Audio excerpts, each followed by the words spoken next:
Ayo, silakan Terus Bang Ian.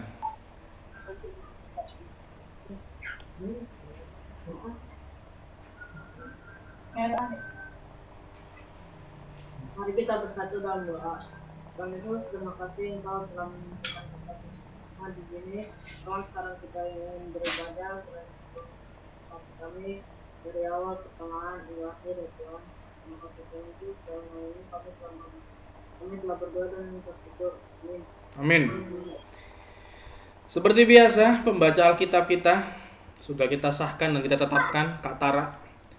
Silakan Kak Tara baca dari Kejadian pasal 3 Ayat 1 sampai 19. ayat 1 sampai 19 ya. Bapak, pelan-pelan aja bacanya.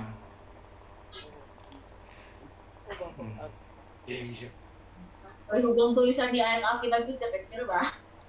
Kejadian.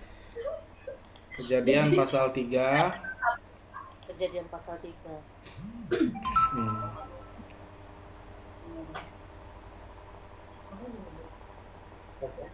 kita memang berdua. Aduh. Sudah. Supaya dapat.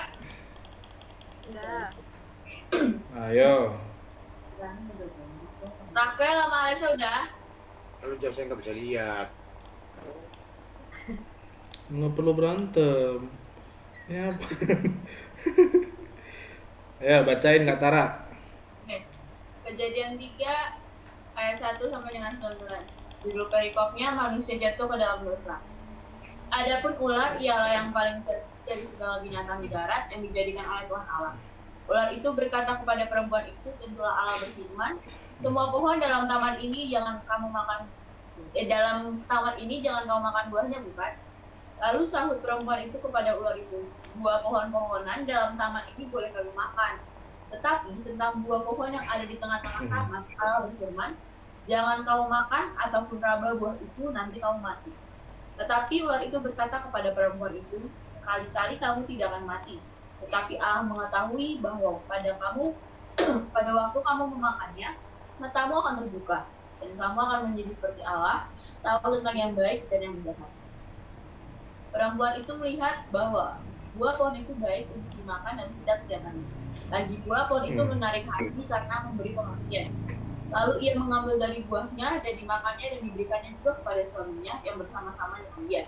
Dan suaminya pun memakannya. Maka terbukalah mata mereka berdua dan mereka tahu bahwa mereka telanjang. Lalu mereka menyemat daun pohon ara dan membuat sawah. Ketika mereka mendengar bunyi langkah Tuhan Allah yang jalan dalam taman itu pada waktu hari sejuk, bersembunyilah manusia dan istrinya itu terhadap Tuhan Allah di antara pohon-pohon dalam taman. Tetapi Tuhan Allah memanggil manusia itu dan berfirman kepadanya, di manakah engkau? Dia menjawab, ketika aku mendengar bahwa engkau ada dalam taman ini, aku menjadi takut karena aku telanjang, sebab itu aku bersembunyi. Firman-Nya, siapakah yang memberitahukan kepadamu bahwa engkau telanjang? Apakah engkau makan dari buah pohon yang terlarang engkau makan itu? Manusia itu menjawab, perempuan yang kau tempatkan di sisiku, dialah yang memberi dari buah pohon itu kepadaku. Maka aku makan. Kemudian berfirmanlah Tuhan Allah kepada perempuan itu, apakah yang telah kau perbuat ini?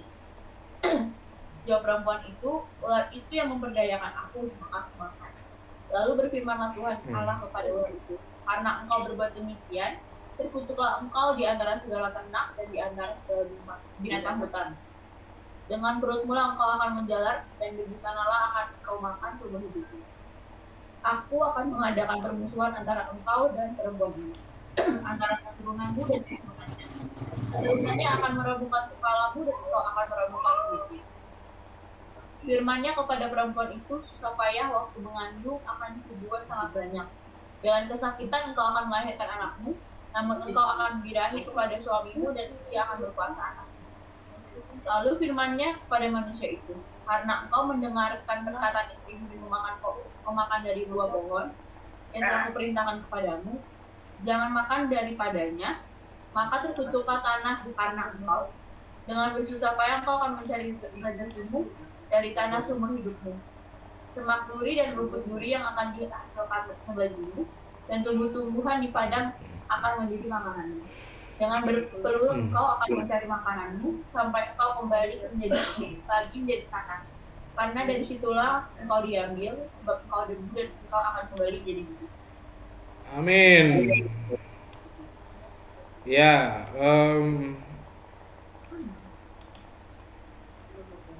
perikop ini udah biasa ya kita dengerin. Terkenal dengan perikop manusia jatuh ke dalam dosa. Aku mau tanya, manusia jatuh ke dalam dosa karena apa sih?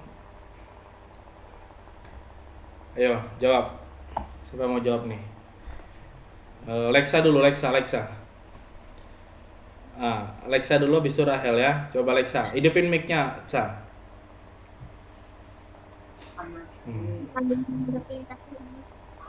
Lexa sama Rahel. Karena apa manusia jatuh dalam dosa? Karena melanggar perintah Tuhan. Melanggar perintah Tuhan, apa yang dilanggar? Ini apa?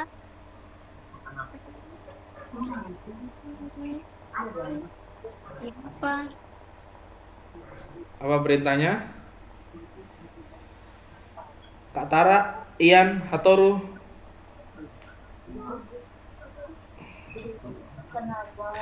Kenapa manusia jatuh dalam dosa? Apa yang membuat manusia jatuh dalam dosa?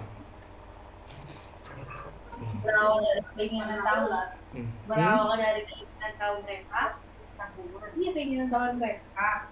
Terus dengan gampangnya dan mudahnya mereka yang segala hal yang melanggar itu. Apa yang dilanggar? Gitu lah. Firman itu salah. Apa perintahnya? Perintah janganlah makan buah yang berada di janganlah engkau boleh memakan semua buah yang ada di sini, tapi janganlah engkau menyentuh dan memakan buah yang berada di tengah taman itu.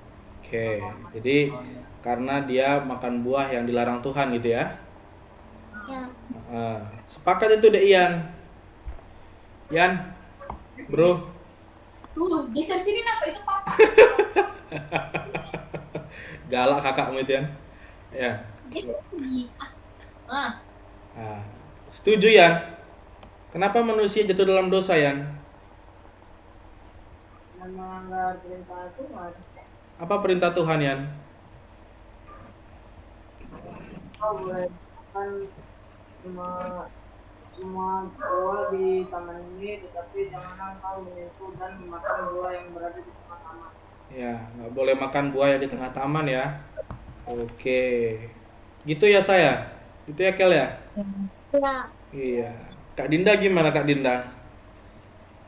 Setuju saya juga. Setuju aja lu. Iya. Apa hukumannya ya yang dikasih Tuhan kepada mereka ya? Untuk Adam apa hukumannya? Apa Kel? Dari Taman Eden. Iya, semua diusir dari Taman Eden. Kalau untuk Adam apa hukumannya? Ini bersusah payah mencari rezeki. Bersusah payah mengelola tanah ya, mencari rezeki. Kalau hukuman untuk Hawa apa itu, Bang Ian? Susah melahirkan. Susah melahirkan ya. Itulah akhirnya kan sekarang kalau melahirkan jadi susah semua kan ya. Sakit, susah payah. Lalu hukuman untuk si ular? Apa itu Kak Dinda? Dia berjalan dan memakan debu. Berjalan menggunakan perutnya. Dengan perutnya ya. Kira-kira kalian mau ndak punya Tuhan yang galak kayak gitu? Hanya gara-gara makan buah. Habis itu dihukumnya ngeri banget. Tidak dong. Enggak dong ya? Hukumannya ngeri nggak itu hukumannya? Coba tanya sama mama kalian masing-masing ya. Mama saya kan jauh.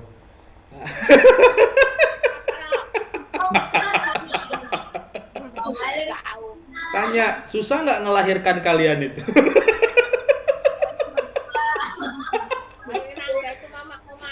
Tuh kan, susah. Coba tanya sama bapak masing-masing ya, yang baru lewat tuh juga tuh, ayo. Nah, tanya, susah nggak cari duit? Pasti susah. Tidak, bagus sudah, hebat. Ya udah pensiun. Tiap bulan dikirim. Tiap bulan dikirim. Ya, pasti susah. Nah, pertanyaannya kok sampai hati Tuhan menghukum hanya gara-gara ngambil makanan yang dilarang. Coba seandainya Kak Tara nih, Tara udah malam, jangan makan jangan makan kue tar yang di kulkas ya. Nah, habis itu tiba-tiba Tara saking kelaparannya tengah malam dia curi kue tar di kulkas tuh sepotong. Akhirnya sama Uda sama tante diusir dari rumah, ya kan? Semua duitnya semuanya apa dicoret dari kakak. Nah, hanya gara-gara makan kue tar.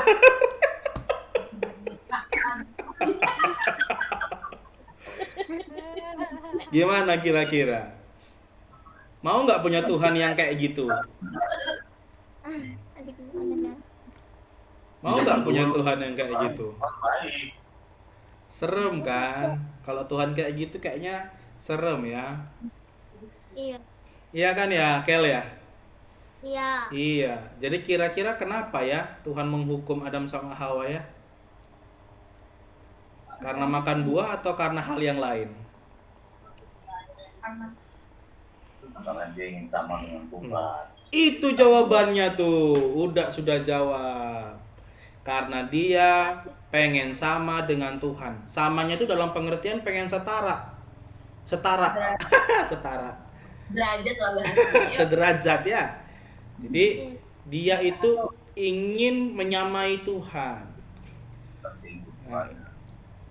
Bukan tersinggung juga sih. Itu artinya bayangkan kalau ciptaan pengen menjadi sederajat dengan penciptanya. Itu namanya kesombongan.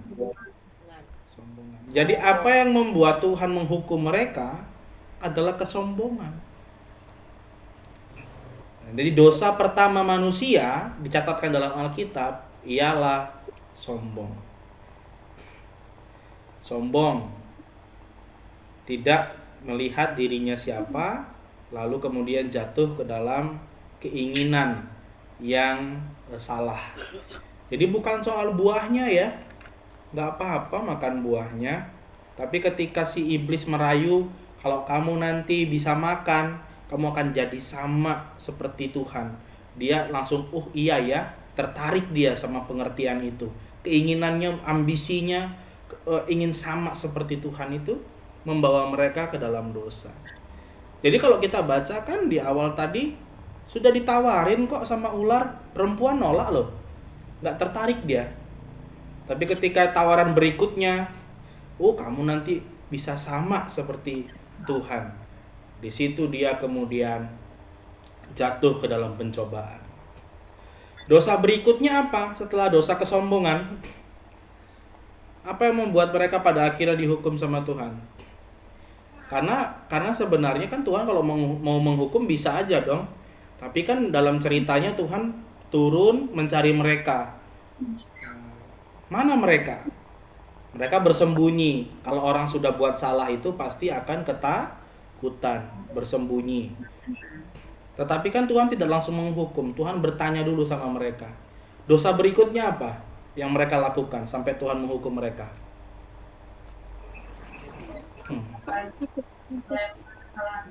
Iya, blaming ya, mencari kambing hitam. Toh bayangin si Adam tuh ya, jadi laki-laki nggak gentle banget tuh. Ayo kamu kenapa makan buah ini? Ini si perempuan ini bawa sama saya. Nuduh si Hawa. Si Hawa blaming, menyalahkan si ular.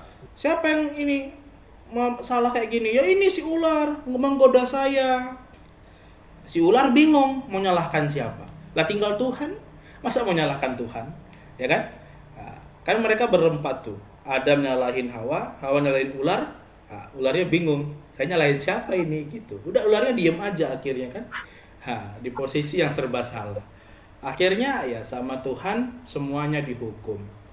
Artinya dua dosa pertama yang dilakukan oleh manusia yang menyebabkan mereka dihukum adalah kesombongan.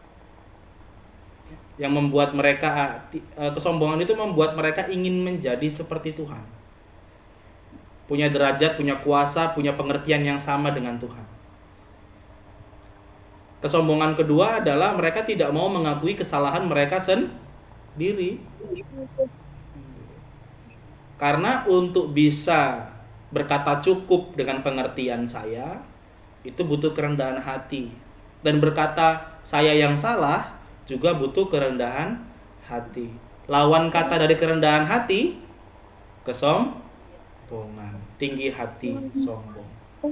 Nah, jadi kalau kita sudah belajar, rupanya manusia itu dari dulu sejak awal itu gampang sekali untuk tinggi hati, sombong. Sekarang kita belajar untuk tidak jatuh ke dalam dosa yang sama, kesalahan yang sama. Jadilah manusia yang rendah hatinya. Gitu toh? Nah, sekarang kalau aku tanya, gimana sih manusia yang tinggi hati dan rendah hati itu?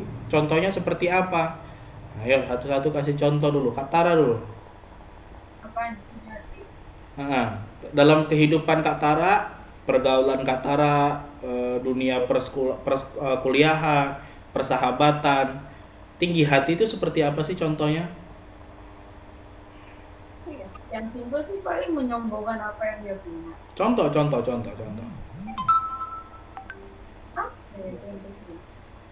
Ya, yang menyombongkan apa yang dia punya kayak misalnya contoh dia misalnya yang gampang dimengerti juga kali ya anak-anak kita dia. Ya Kak Tara aja. Contoh dalam kehidupannya Kak Tara. Contoh simpelnya, dia baru beli tas atau barang branded baru. Dan terus kayak dipamerin gitu, misalnya ini loh hasil gue dibeli sama pacar gue. Ih, kasih pacar mah bangga ya. Nah, terus udah gitu, apa namanya? Itu kan kayak gitu kan sombong hati kan, maksudnya tinggi hati. Simpelnya. Iya. Kalau contoh rendah hati? Kalau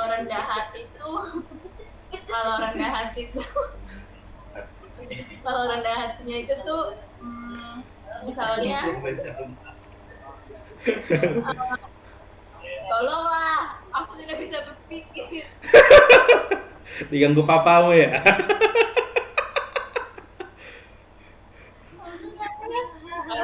Kalau rendah hatinya itu kayak misalnya kita salah satu nggak bawa makanan, terus tuh kayak ini loh, nih makan dulu. Itu tidak pelit tapi rendah hati dong. Dia berbaik hati. Menyinggung lah, sedikit menyinggung gitu tuh, sedikit. Mirip lah. Bisa beririsan. Ayolah, aku nggak bisa berpikir, yang ini ngomongin ini, yang ini ngomongin ini. Oke. Kita pindah ngambil contoh dari Alexa dulu. Kak Alexa, tinggi hati itu seperti apa sih contohnya Kak Alexa? Ditutup Alexa kok. Gimana tahu tadi? Apa Kak Alexa? Ya. Barang apa kita? Barang. Apa? Apa ya? Ya. Ini kan saya kan kakak yang ditanya. Iya, kakak yang ditanya. Iya. Ya udah, Akel dulu, Akel. Tinggi hati itu yang sombong itu kayak mana sih, Dek Akel? Apa contoh yang sombong itu seperti apa? Kayak Hana itu.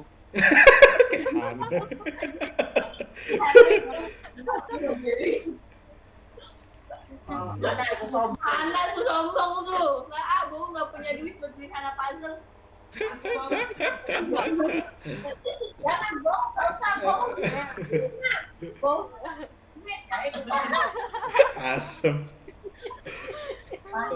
Nah, gimana Akel? Kamu pernah punya teman yang sombong atau Akel pernah berbuat sombong? Aku nggak pernah betul. Nggak pernah buat sombong ya, Dek Akel ya? Keren. Kalau gitu Kak Dinda deh. Sombong itu kayak mana Kak Dinda? Kayak abang. Asem. Aku kata sombong lagi. Sombong itu siapa? Sombong itu kayak misal misal kita merendahkan orang lain, menganggap Contoh orang lah, lain contoh bisa- lah. Contoh Itu, konkret. ini contoh konkret nih, menganggap orang lain tidak bisa Hmm.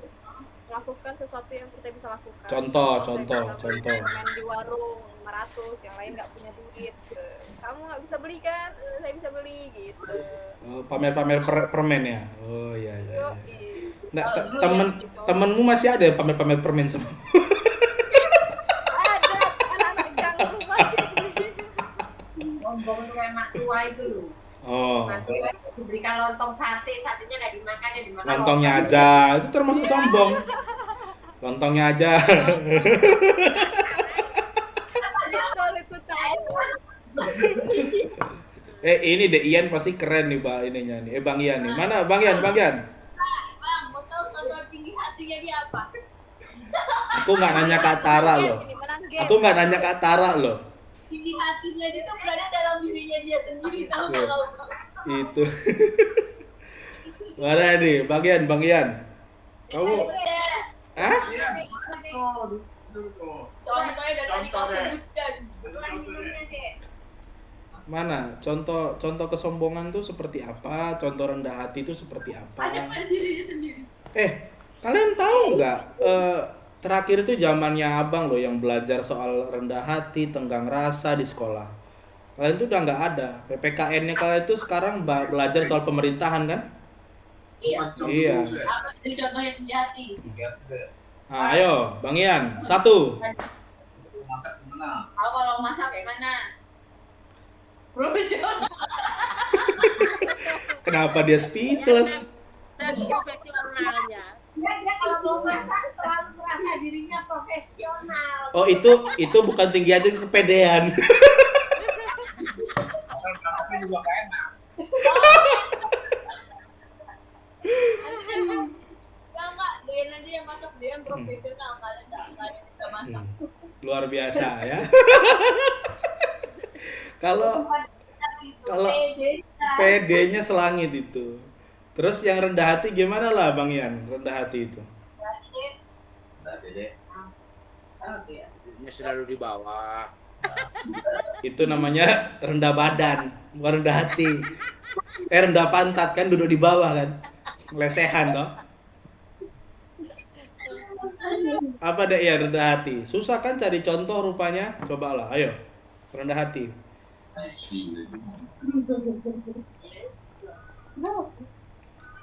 Contohnya apa, Bang Ian? Bang Toru, rendah hati apa contohnya? Dan tadi yang di Kogambi apa? Bang Toru orangnya rendah hati apa tinggi hati?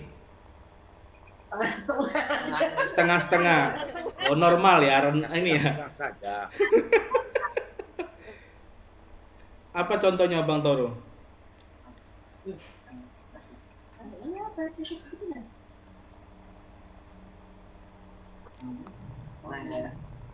Gambarnya bagus, mau sampai saja. Nggak denger itu. Yang ngomong yang kenceng. Jangan dianggap ini persekutuan keluarga sendiri ya, tolong. Ini bareng-bareng nih.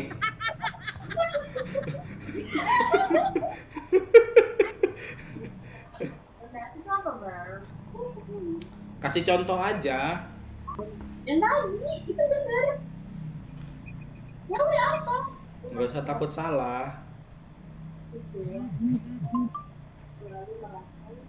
Tidak lebih dari orang lain.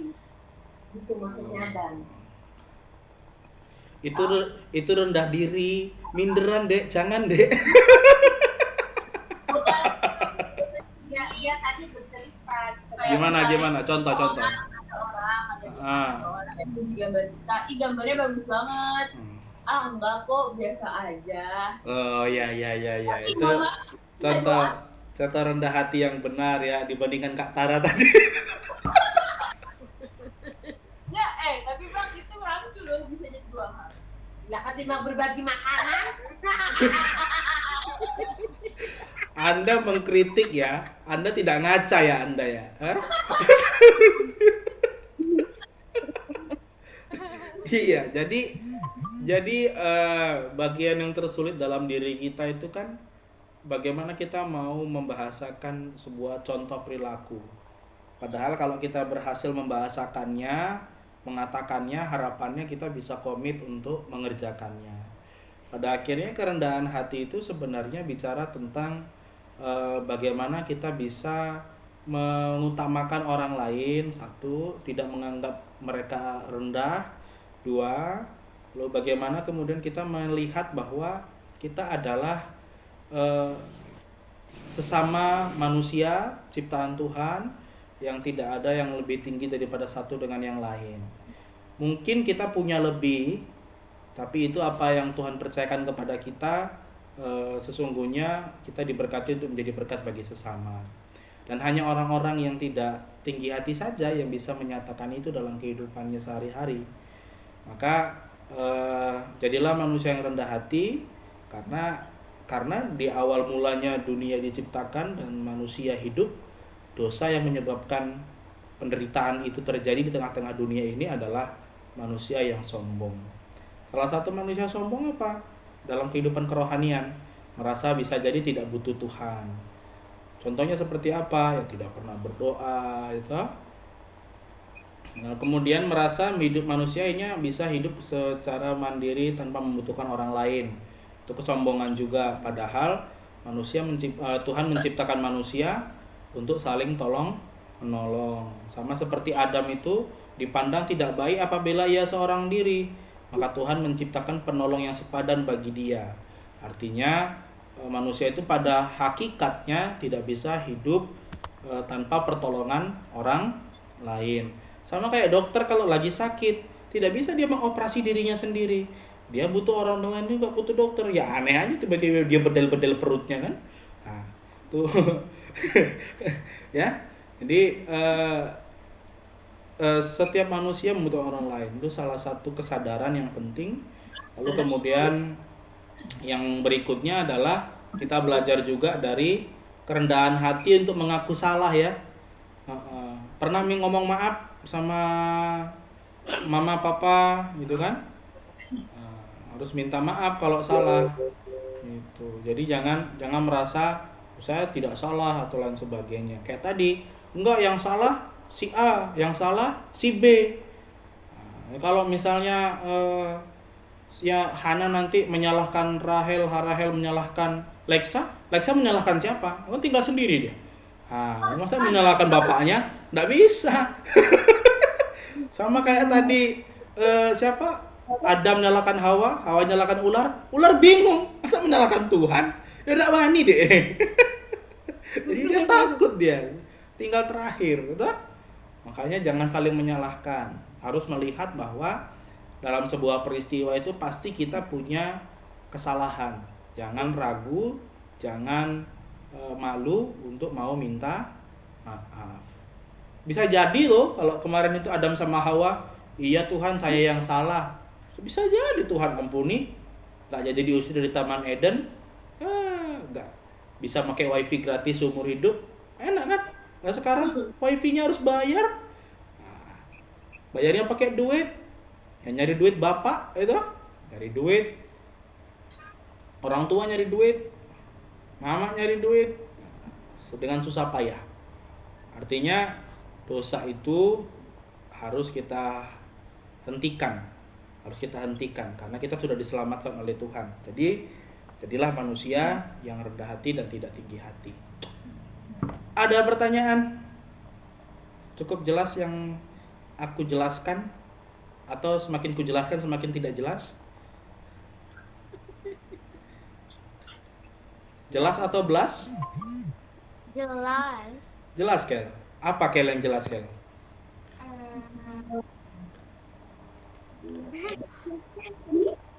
Iya, makasih senyumannya Kel ya. Jelas banget, jelas banget. Ada pertanyaan? Apa aja deh, apa aja. Tanyalah, tanya kalau mau tanya. Langsung minggat Bang Ian tuh lihat. Ada pertanyaan yang mau ditanyakan atau sudah cukup jelas? Cukup jelas ya? Cukup jelas? Jelas. Jelas. Lexa? Jelas. Jelas. Dinda? Ahe. Jelas. Tara jelas. Jelas. Toru?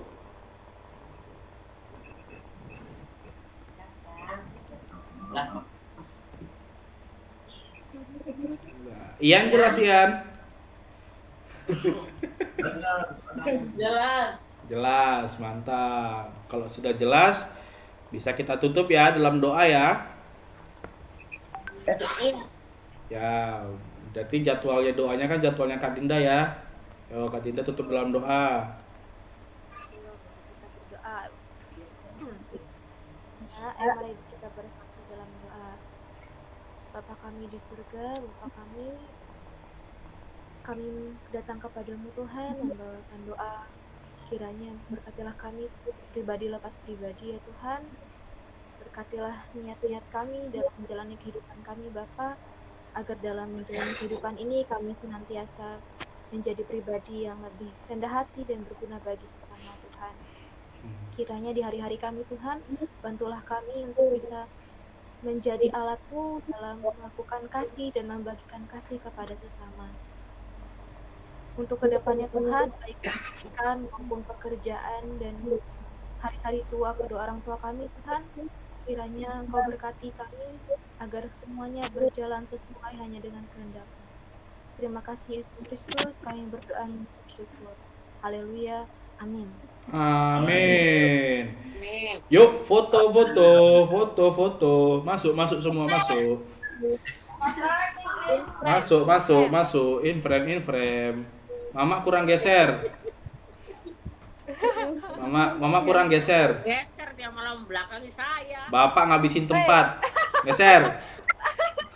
Geser. Mama yang geser. Enggak, Bapak. Bapak balik. Bapak balik. Nah, gitu. Naikin kameranya. Bapak nggak kelihatan mukanya. Kalau kamu mundur ke belakang, Mama sama Bapak agak mundur ke belakang. Lagi. Nah, gitu aja pegang aja. Tadi. Nah, pegang aja gitu. Nah, mana Toru belum masuk Toru? Toru belum masuk. Toru belakang ini aja, Mama aja. Tuh. Udah juga belum masuk udah. Udah belum masuk udah. Di sini Oh, di sini masuk kok, Toru masuk kok. Gua di PC loh ini, gua di PC. Tolong dibantu. Oke deh, protes aja dikasih tahu ya. Oke, hitungan ketiga. 1, 2, 3. 1, 2, 3. Oke. Selamat malam, selamat istirahat. Tuhan berkati. Amin.